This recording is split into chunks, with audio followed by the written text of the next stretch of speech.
Hello, and welcome back to Let's Replay Mystery Case Files Escape from Ravenhearst. I'm MCFPapa, and this is part 6. In the last part, we did some chores for Abigail, and in this part, since we have 2 batteries... Do I have all the dog foods? Oh, I don't have all the dog foods. Oh yeah, you get the final one here. Once you power it on, then this becomes a morphing object scene.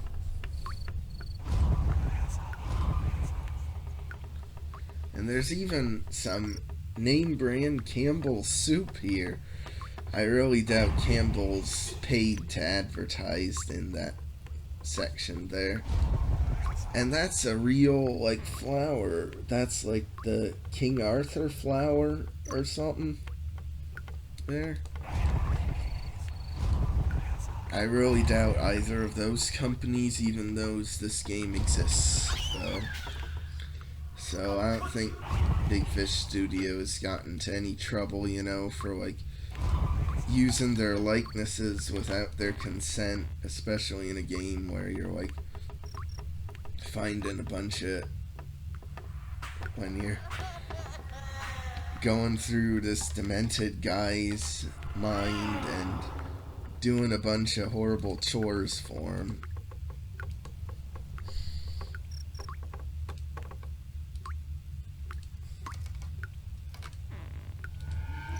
Oh, dang it.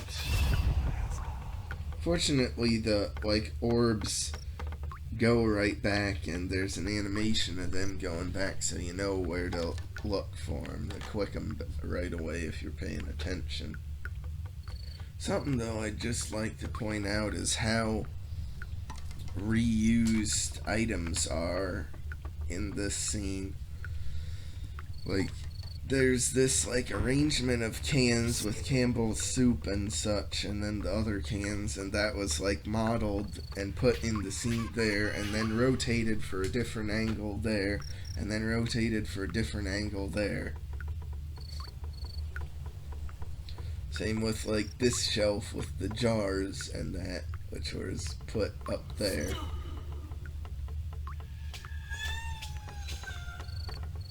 I guess it saved them some development time. You honestly don't even notice unless you're really looking.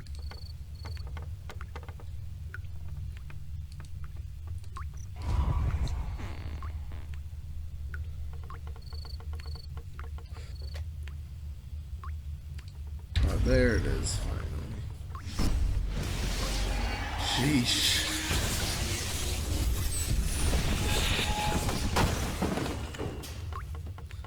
We couldn't have just taken those boxes down ourselves. We needed the ghosts to do it for us.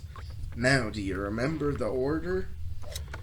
Beef, chicken, pork, liver, fish.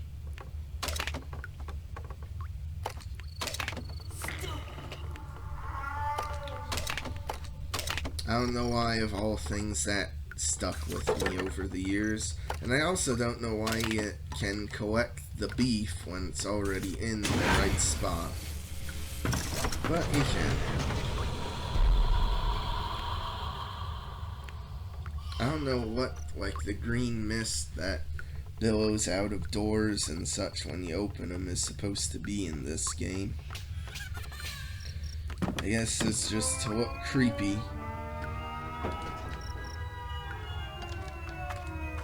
And then this poster shows that Charles was at Madame Fate's carnival.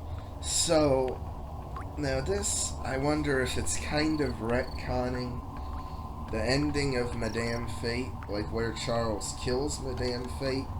Like, in that game it's more implied like he's just killing her in anger to get at the master detective, but maybe what it actually was Charles killed her out of revenge for, like, keeping him locked up in a cage as a freak show act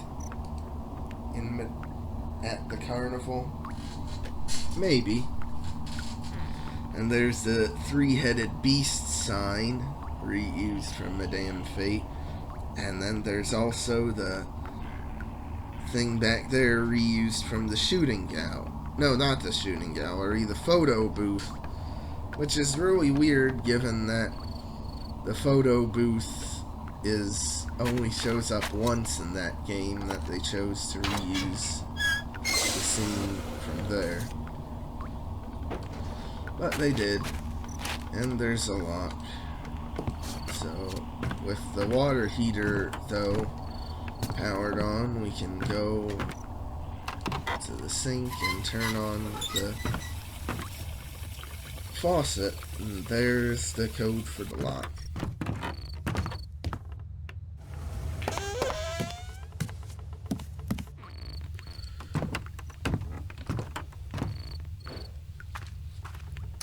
The code for the lock is never changed at all. It's always the same as it was here. And he had a gerbil feeder and a sheet and some twitching mannequin parts. This is Abigail Delmar. On behalf of the Manchester Provincial Lunatic Asylum, we hereby accept your son as a new patient and promise to liberally apply all forms of corrective treatment.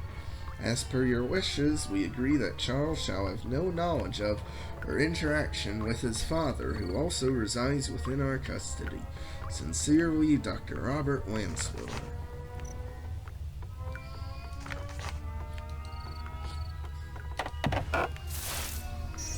Are you enjoying your walk in my shoes? How does it feel to be caged? How does it feel to grovel at the heels of that vile beast that called itself my mother? I'm glad you're beginning to understand.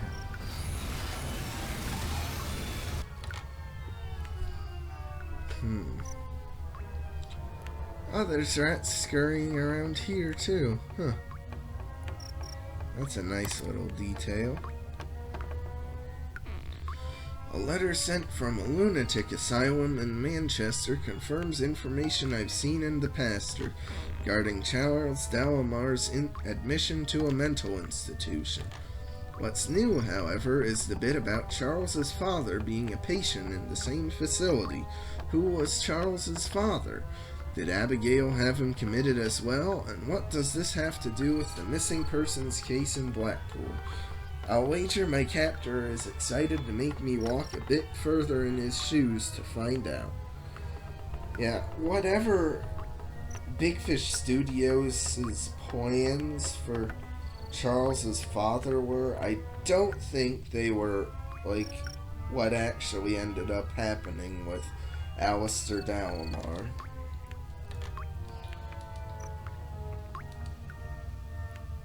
And the morphing object there is the sincerely down there. Because, like, why would Alistair be, like, in a mental institution when he's, like, just this supernatural entity, basically? And he was trapped in the ball of fate for so many years. And also, what's, like, really kinda weird is he's allegedly, like, hundreds of years old if certain other non-canon Ravenhearst games are to be believed. So it's just weird that he would, like, get himself committed. Like, committed to an asylum and not escape. And he got himself committed before Charles... Oh, by the way, I just killed the mannequin with 5 of blue, nice knowing you. And so you can just bash open and get the key. Because, like, I could maybe understand if he got himself committed to, like, communicate with Charles, but that begs the question, why didn't he communicate with him before?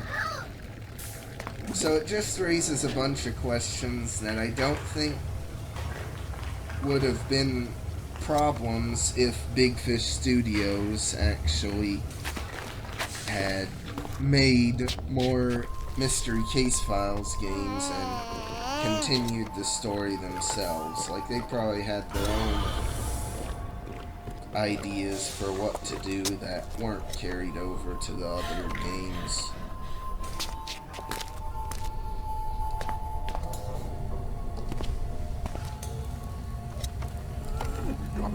And now this is a cool one, because if you do it when the light's off, it won't actually count. But if you do it when it's on, then it'll be accepted.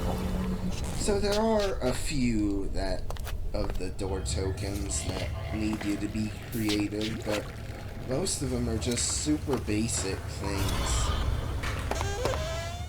And a lot of them have you do just needless backtracking to get them all collected.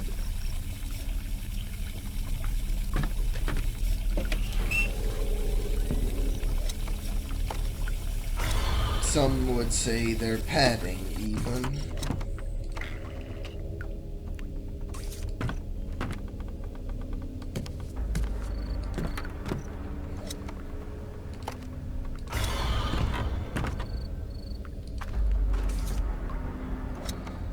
Now this one, I guess, it has you be more creative because you gotta, like, line it up while the stupid thing's scrolling all the time. But it's just kind of weird. And it's just weird that the bonus game for this game, if you can even call it that, like, just the collector's edition extras for this game are so lackluster, when Dire Grove had great collector's edition extras integrated right into the main game, and so did 13th Skull with finding all the secret golden crown insignias and that sort of thing. Just weird.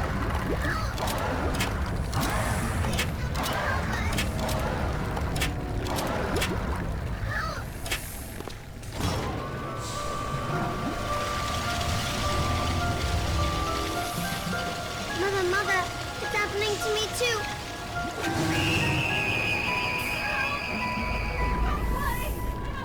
And there goes Gwendolyn. Or was it Charlotte? I don't know. The place Mother sent me was as cold as her heart. From her I learned pain. From here I learned madness. But just get a load of this. Like, it's just so grand. And such. Really nice, well-designed thing. The asylum is such a well-designed location that the Epics MCF games love having you go back there.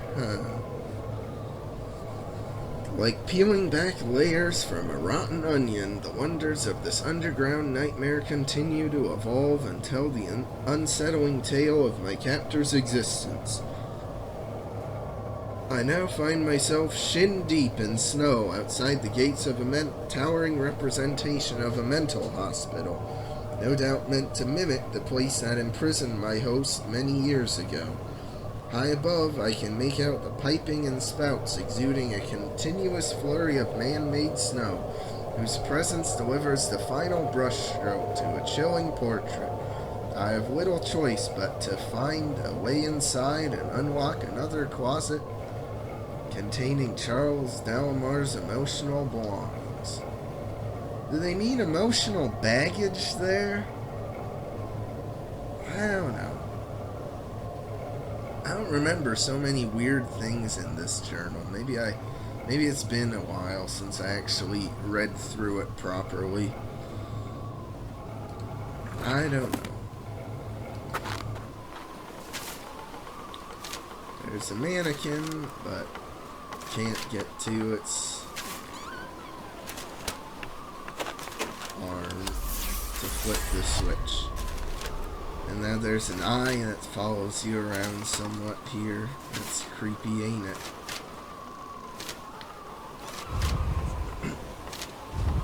Now this is one of the more creative morphing object scenes they did because of how it's just split up into all these different photos. So that's cool. Though, now this thing, like this street here, it looks very reminiscent of the one in Shadow Lake.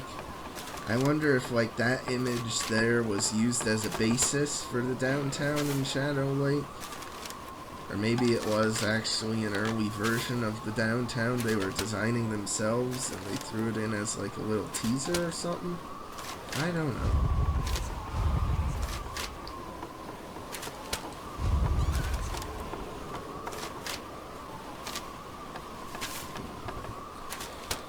I wonder where most of these photos come from, too.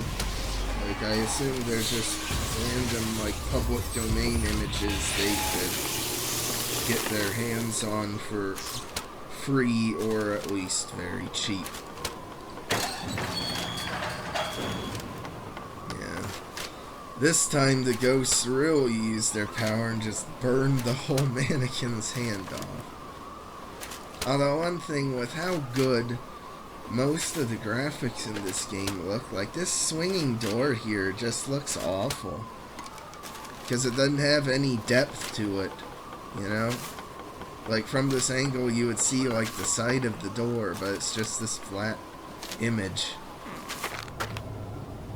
Kinda weird.